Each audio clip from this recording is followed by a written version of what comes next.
A couple of events have inspired my video for this week. So a lot of activities happened in the hospital, and it made me look at a whole lot of patient. It made me look at a whole lot of patient relative with the eye of, if only you knew your rights as a patient, you probably would have turned down this entire facility or things like that. So a lot of us go to the hospital, we don't really have the proper knowledge on some of the rights we have as a patient. The patient rights are much, yes, but I decided to pick some of the most important ones that I believe that my patient would really need to be informed about. Those are the ones that I picked. So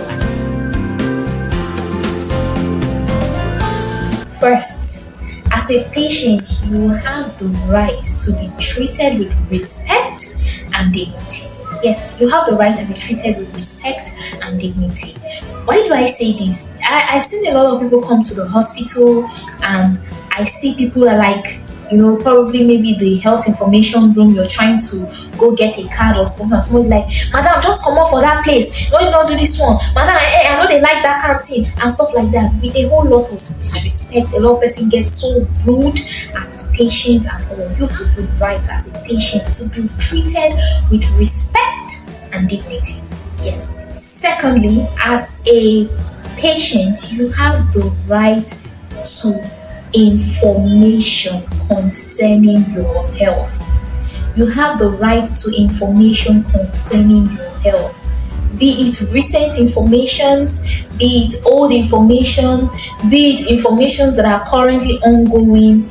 You have the right as a patient to have all of this information.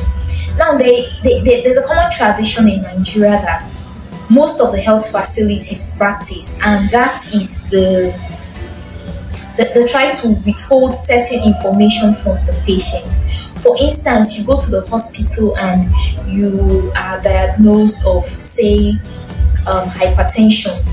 Most of the time, the patients are not given proper information about hypertension. All they are told is, Oga, your BP high, we will give you drug, we will bring it down. But they don't get to have the right information as to what are some of the causes, what are the lifestyles that we live that leads to hypertension, that can predispose one to hypertension. All of this information are usually not given to the patient. As a patient, you have the right to know. If they tell you your BP high, last week I told a patient, they say my BP high. I said, Oga, no just accept say your BP high like that. Go back, go ask them, say, now wetin be your BP reading? So that next time when you come back, they tell you say your BP still high. You go suppose no say, okay, last time na 200 e be, this time around na 215, it still dey go up. You understand? These are the information that your patient really needs to know. They need to know when a BP reading is high or when it is low and things like that. You have the right. So don't let anybody tell you you have hypertension, take drug. Ask questions. Tell the person, I need to know what are the things that you think can cause this hypertension, because I'm not a known hypertensive. Ask questions. So you have the right to this information. If people don't give you this information, you should know that they are infringing into your rights as a patient. Thirdly, as a patient, you have the right to have copies of your medical reports. Something happened during the course of my service. There was a core member that came in who was treated at the hospital, and she came back requesting for her medical reports. Now, the thing is, she didn't go through the right channel, and that's why I'm going to be adding the clause. You have the right to copies of your medical reports, provided you go through the right channel. Now, what is the right channel? The right channel is you going through the health information office, and then from there, you can be guided on where, what, and what next you have to do. But you have the right. Don't let anybody deny you of the right to say, I need my medical report. And then, I beg, come on for here. Which medical report? We don't tell you say na malaria I get. What you want use and do? Make you come on for here. It's your right, and you stand your ground and you tell that person, it is my right to have copies of my medical report. And this takes us to the fourth point. One of the fourth rights you have as a patient is that you have right to a second opinion on any medical treatment or diagnosis that you are undergoing.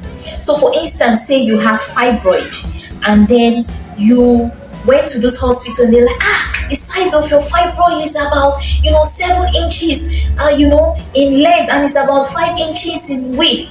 You have to be operated on immediately. And for instance, you're not comfortable with this, you have the right as a patient to say, look doctor, I would like to have a second opinion. Can I have this result and then let me go speak to another practitioner, let me have a second thought on this, and then I can now make a decision whether to go on with the surgery or to manage the situation. So you have the right as a patient to have a second opinion on anything at all. You have the right, and this also applies to the pharmacy.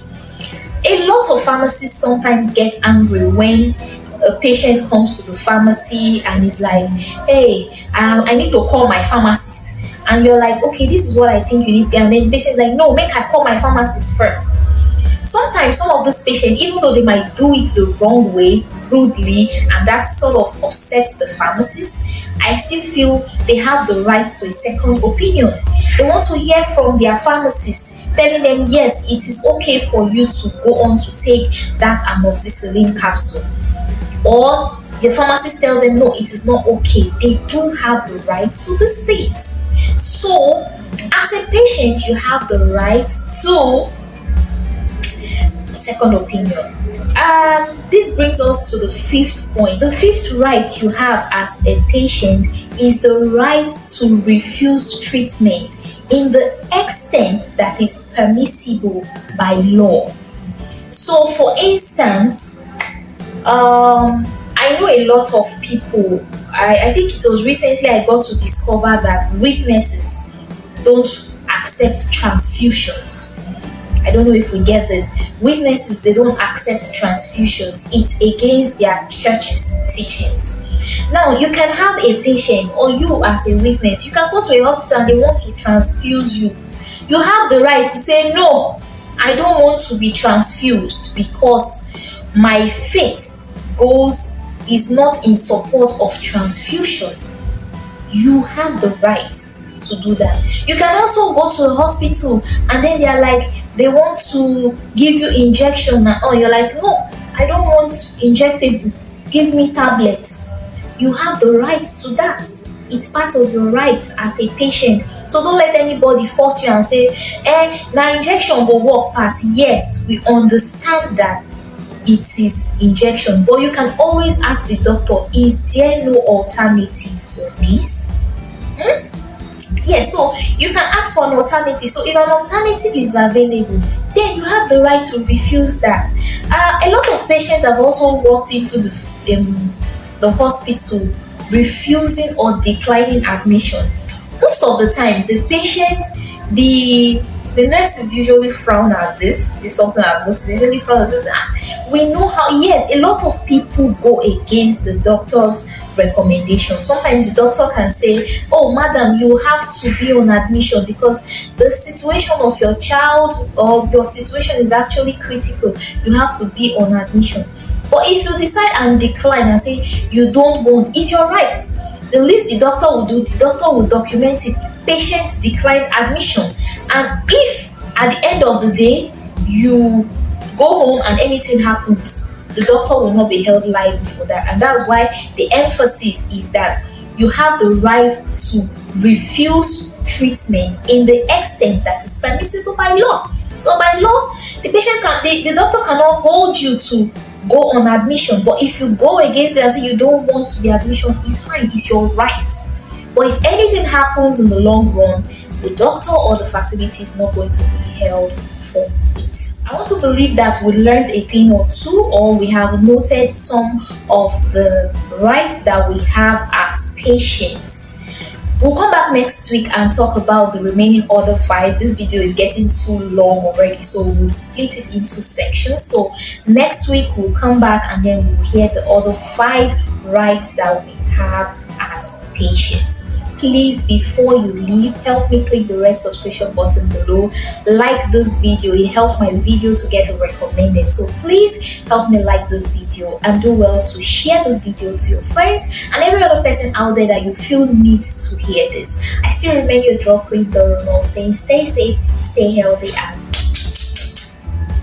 bye for now.